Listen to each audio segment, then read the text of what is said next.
Do I think The Killing Joke is amazing? Yes. Do I think the animated movie was a disappointment? Yes. Did the movie portray something better than the graphic novel? Yes.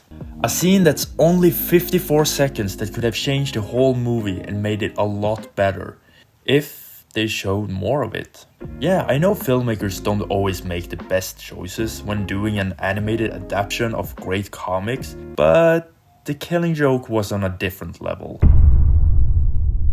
Batman The Killing Joke tells the story of how the Joker tries to prove how you can go mad by one bad day. He shoots Barbara and takes pictures of her naked to show them to her father, Police Commissioner Gordon, to drive him mad. He's taking it to the limit this time. You didn't see his eyes. He said he wanted to prove a point. We also understand Joker's past, which has become one of the best known origin stories for him. The movie is quite similar to the story, but what's different is that they added a 30-minute long story that never took place in the graphic novel. I realize this is probably not how you thought the story would start. I understand, like most fans, how the first 30 minutes felt useless, showing Batman's relationship with Batgirl. Some mobster has a crush on Batgirl. There's tension between them and also between her and Batman, who ends up doing stuff. And in the end, Batgirl ends her days jumping on rooftops and kicking ass. Then we get The Killing Joke.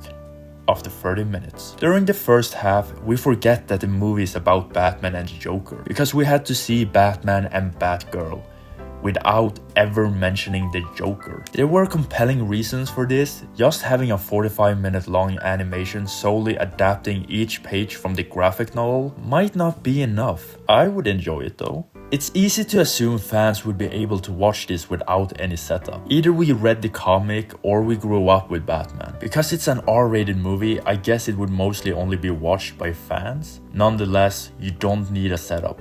All you need to know is that Barbara Gordon is Batgirl and knows Batman's secret identity. That's it. But if you're going to show it in a movie theater, you need to show more than 45 minutes, I guess. Comparing the movie with the graphic novel is quite simple. We see Batman entering Arkham Asylum right from the beginning to visit the Joker.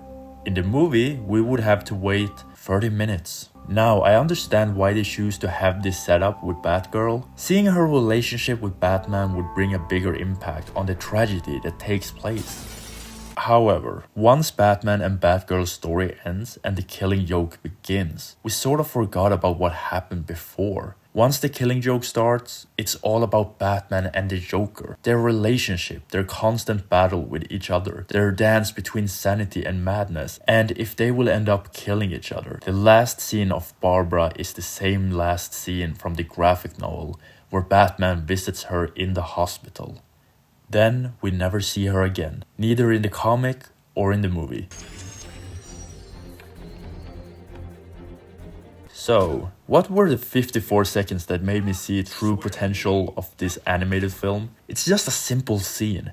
Batman is looking for Joker once he found out he escaped Arkham. He storms into an underground casino, beat everyone up, and then talks to the boss. And what he tells Batman shows what's so significant about the Joker. If I knew anything, I'd tell you. Honest.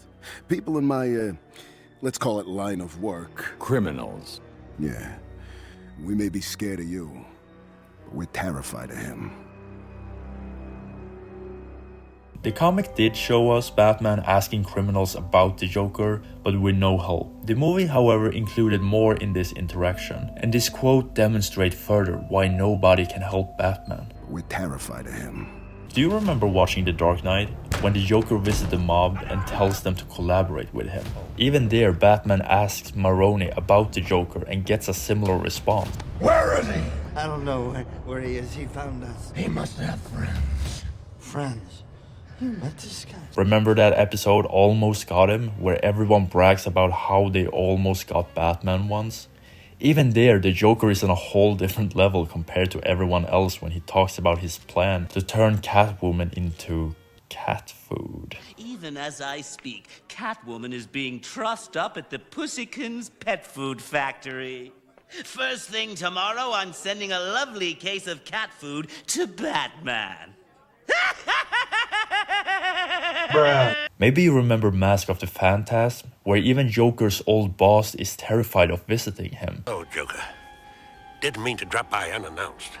Oh, Salvatore, why so formal? 1 second, Joker shows rage and then goes to happy in an instant. Don't touch me, old man. I don't know where you've been. He's completely uncontrollable, and the pattern we can see in the Dark Knight, animated films and other stories is that everyone is afraid of the Joker. You never know what his next move is going to be, which is why people avoid him as much as possible. It's only out of true desperation or fear of Batman people go to him. It's simple. We kill the Batman. We hired the clown. He was right. You have to fix real problem. Batman. All you care about is money. This town deserves a better class of criminal. And I'm gonna give it to him.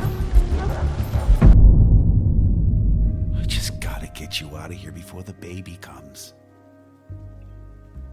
All I need is enough money to get us set up in a decent neighborhood. I love you, job or no job. You're good in the sack, and you make me laugh.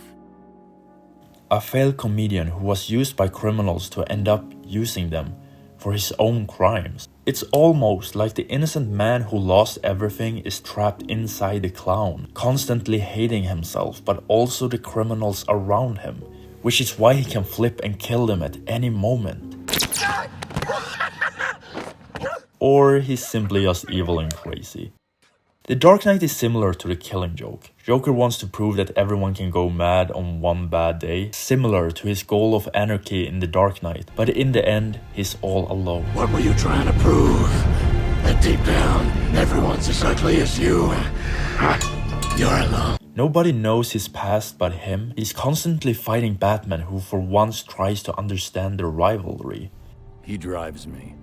How can two people hate so much without knowing each other? Why couldn't the movie just bring us more of that? Bring more out of this quote? We're terrified of him. A man who fell into the abyss and now tries to drag everyone else down with him, but only one man is standing there in the end. After all the madness, after all the monstrous crimes, after all the pain, Batman is there trying to give Joker a chance. I don't want to hurt you. I don't want either of us to end up killing the other. But we're running out of alternatives. Did you ever think about the Batman-Batgirl story that took place before, while I just said all this? I guess not. The Killing Joke doesn't need anything added. It's a short but fulfilling story. But if it was meant to be more than 45 minutes, it should have focused on what mattered, the Batman and the Joker. When I began my year in film school, I always thought it was overrated that a movie would always need to have a message according to my teachers. I thought a movie could simply be entertaining even if it didn't bring a message. But I realized with time how great stories carry a great theme and a great message. The Dark Knight delivered a complete story from start to finish. You either die a hero, Or you live long enough to see yourself become the villain.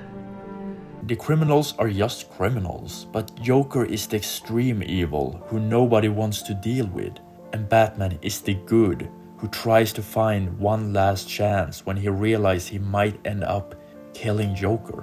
One last chance to save an innocent man who might be trapped in a monster, a man who lost his family and his sanity. But in the end, we just see them and no one else. No Batgirl, no Gordon, no mob, just Batman and Joker. A man criminals fear and another one they are terrified of.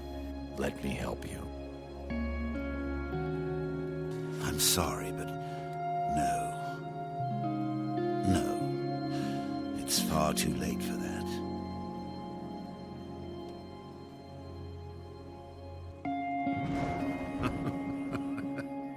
Standing there in the rain, the fighting has stopped, the hate is gone. Joker shares a joke, and he bursts out laughing, and so does Batman.